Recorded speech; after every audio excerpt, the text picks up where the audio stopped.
Merry Christmas to everyone. And today being Boxing Day, this is for everyone as well. I wanted to guide this episode for everybody, and I decided to check the history of Boxing Day, and I found it very interesting. I mean, at first I thought it was about opening Christmas gifts. Not at all. Oh.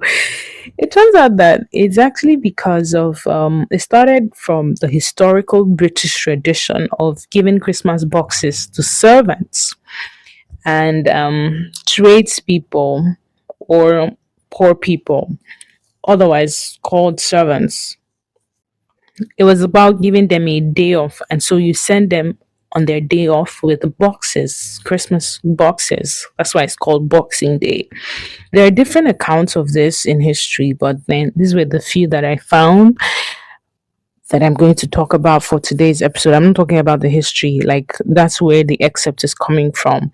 Another history account is that churches would place alms boxes that contains donations, right, from different people, and the donations were for the poor in the buildings throughout the Christmas seasons. The boxes were ceremoniously opened on December 26th, and the collected money was distributed to those in need, linking it to the day of charity and giving.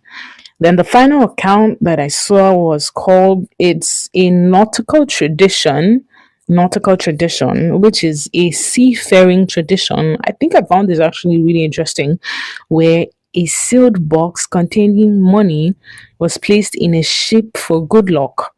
If the voyage was successful, the box would be given to a priest to open at Christmas, and the contents were then distributed to the poor the next day, which was 26th.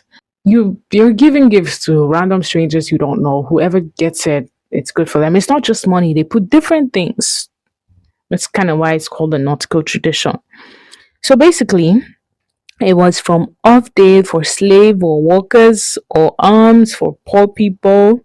Thank God we have evolved past that now. Not the gifts giving, but the whole slave to master tradition. Even though some would argue that we haven't, it's just been renamed into capitalism and a 9 to 5. So the slavery is now the corporate world or whatnot. That's not even my point today.